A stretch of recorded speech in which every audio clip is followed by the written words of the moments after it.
আসসালামু আলাইকুম সুপ্রিয় viewers, learning with master YouTube চ্যানেলের পক্ষ থেকে আপনাদেরকে স্বাগতম। আজকের এই ভিডিওর মাধ্যমে বাংলাদেশের নকশিকাথা যে রচনাটি রয়েছে, রচনাটি সহজ ভাষায় আপনাদের সাথে শেয়ার করব। তো তার আগে একটি কথা বলে নিই, আপনারা যারা এখন আমার চ্যানেলটিকে সাবস্ক্রাইব করেননি, এখন আমার চ্যানেলটিকে সাবস্ক্রাইব করেন যাতে এ ধরনের ভিডিও আপনারা সবার আগে পেয়ে যান। তো আমাদের রচনাটিতে থাকবে সংকেত হিসেবে ভূমিকা, ইতিহাস, উপাদান, বোনা প্রক্রিয়া, নকশা, ব্যবহার, জনপ্রিয়তা ও উপসংহার। তো আমি চলে যাচ্ছি রচনায়। তো শুরুতেই আছে ভূমিকা। বাংলাদেশের নকশিকাঁথা দেশের ঐতিহ্যবাহী হস্তশিল্পের অন্যতম গর্ব। এটি শুধু একটি ব্যবহারযোগ্য কাপড় নয়, বরং বাংলাদেশের সাংস্কৃতিক ও নান্দনিক পরিচয়ের এক প্রতীক। প্রায়শই নকশিকাঁথা বাঙালি নারীদের সৃজনশীলতার নির্দেশক হিসেবে ধরা হয়। এর মাধ্যমে আমরা দেশের ইতিহাস, সংস্কৃতি ও ঐতিহ্যকে উপলব্ধি করতে পারি। ইতিহাস। নকশিকাঁথার ইতিহাস শতাব্দী প্রাচীন। বাংলার নারীরা প্রাচীনকাল থেকেই হাতে কাঁথা বুনে আসছেন। মূলত এটি ঘরে বসে বানানো হতো এবং প্রায়শই বিবাহ বা উৎসবের সময় উপহার হিসেবে দেওয়া হতো। সময়ের সঙ্গে সঙ্গে কাঁথার নকশার ও ধরন উন্নতি হয়েছে। বিভিন্ন অঞ্চলে বিভিন্ন রকমের নকশা ও রঙের ব্যবহার দেখা যায়, যা স্থানীয় সংস্কৃতির সঙ্গে গভীরভাবে জড়িত। উপাদান। নকশিকাঁথার বোনার জন্য সাধারণত সুতি, সিল্ক বা উলের সুতো ব্যবহার করা হয়। কাঁথার নরমতা, টেকসইত্ব এবং রঙিন নকশার জন্য এই উপাদানগুলো সবচেয়ে উপযুক্ত। কখনো কখনো কাঁচা সুতার সঙ্গে রঙিন সুতো মিশিয়ে নকশা আরও প্রাণবন্ত করা হয়। প্রতিটি সুতো খুব যত্নের সঙ্গে বোনা হয়, যাতে কাঁথার নকশা দীর্ঘদিনের জন্য টিকে থাকে। বোনা প্রক্রিয়া।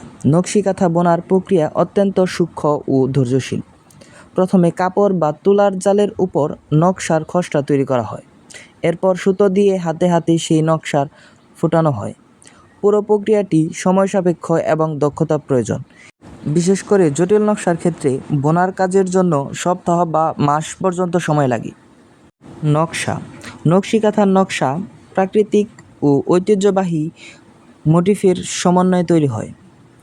এতে ফুল, পাখি, গাছপালা, প্রাণী ও স্থানীয় সংস্কৃতির প্রতীক প্রায়শই দেখা যায়।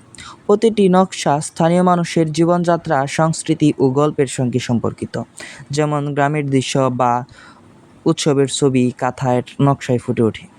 ব্যবহার। নকশিকাঁথা মূলত ঘর সাজানোর জন্য ব্যবহৃত হয়। বিছানা, সোফা, দেয়ালের জন্য এটি প্রায়শই ব্যবহৃত হয়। এছাড়া বিবাহ, উৎসব বা বিশেষ অনুষ্ঠানে উপহার হিসেবে কাঁথা দেওয়া হয়। অনেক পরিবারে কাঁথা প্রজন্ম থেকে প্রজন্মের সংরক্ষিত হয়, যা পরিবারের ঐতিহ্যকে বহন করে। জনপ্রিয়তা।